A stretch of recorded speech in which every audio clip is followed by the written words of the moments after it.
There, what's up, guys? I know some of you are at home quarantine and some of you are in class, so it's kind of a weird deal. So today I wanted to talk about the classical age of Greece. This is meant to be kind of a crash course, so I'm going to post the notes with this. I'll post the PowerPoint separate on the classroom with this video, so you can watch this video and go through the notes. I'll go through it pretty fast, really. If you are going to write notes down, which please do, pause the video and write it down and then continue. So that's why I'm going to go pretty fast. If you have questions, please email me. Again, I'll mention that at the end of the video too. But this is meant to be a crash course. So we're going to talk about the classical age of Greece. Last time, I think you guys were all in class, we talked about democracy and how the Athenian democracy helped develop the American democracy. How they had three branches, how they had a king at first and then a tyrant, and then they were overthrown, and now we have like a two rulers and a Congress almost, like with districts. It's a really cool concept, okay? So we're going to talk about the classical age of Greece and what that means, and a little bit about some war, like yay, violence.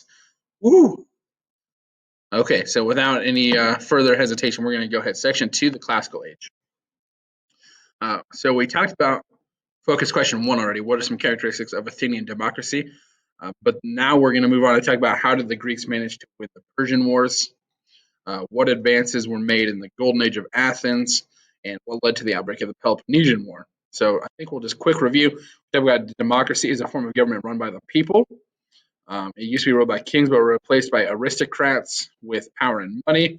Again, you can pause any of this and write down notes. I know you guys were in class when we talked about some of this, so it's just a quick review. We had a guy named Draco with harsh laws, and then they were reversed.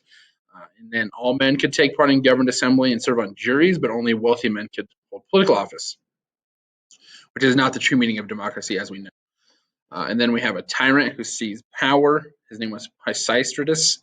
Then Clisthenes takes over power and creates 50 men to serve on a council of 500. Please move my face. What are we doing?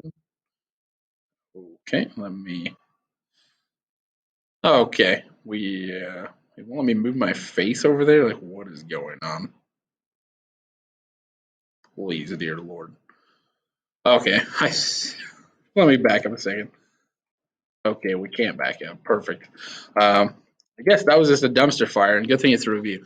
People in elections are voted in. Once they are elected, they're expected to serve in office. They're expected to serve on juries, and they're expected to serve in the military. All right. Again, we talked about three main bodies. They have an assembly, the Council of 500, a series of courts. That's just a quick review. If you want to pause the video and go over those again, you can. The Persian Wars, this is where we ended last time, and my face is in the way. Please let me move. What is going on? Hold on. Something's wacky. Okay.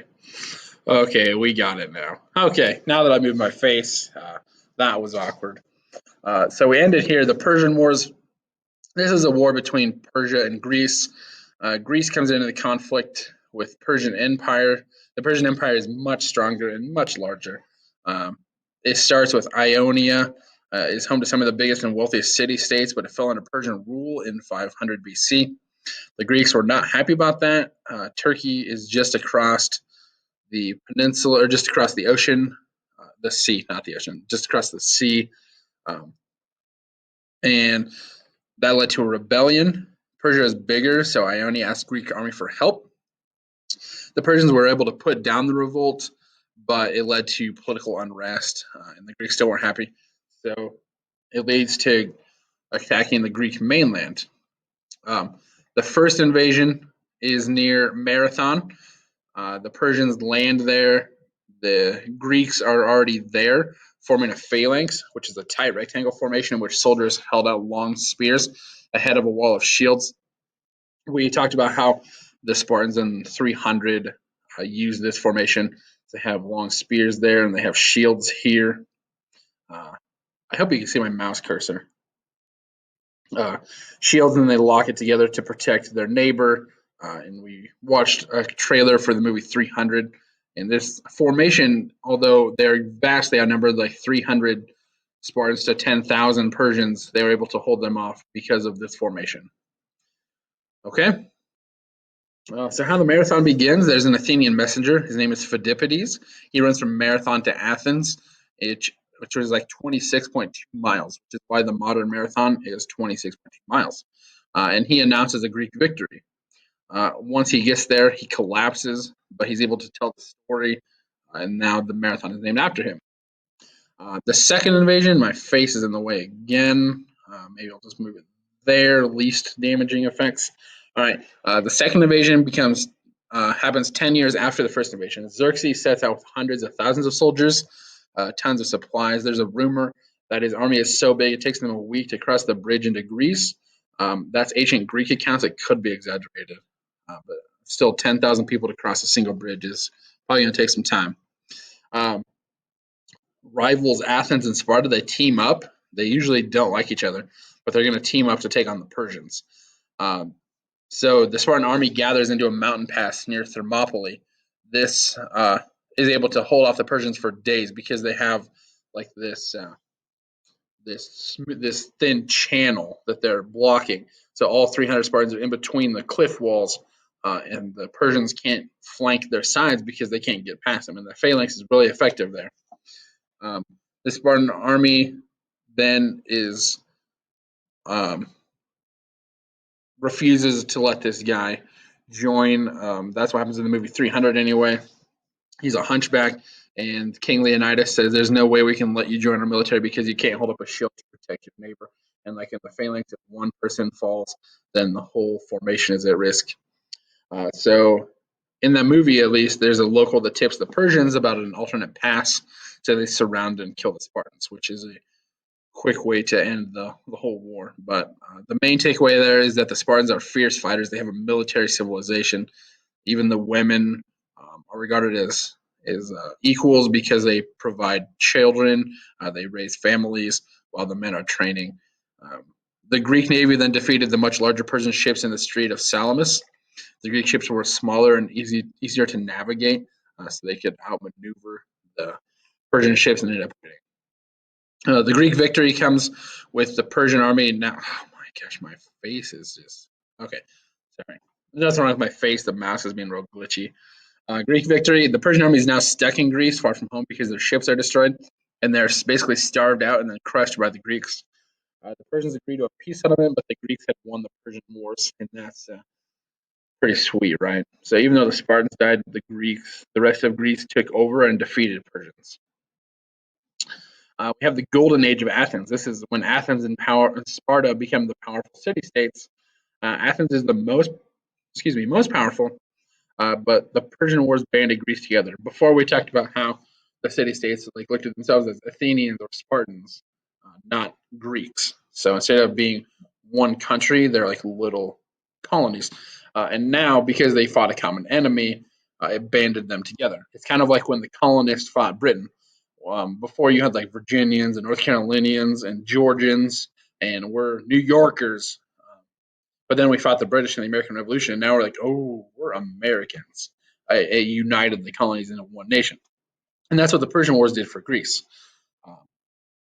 Unfortunately, it's controlled by Athens, and any member who rebelled was attacked by Athens and forced back into the alliance, and that leads to some political turmoil.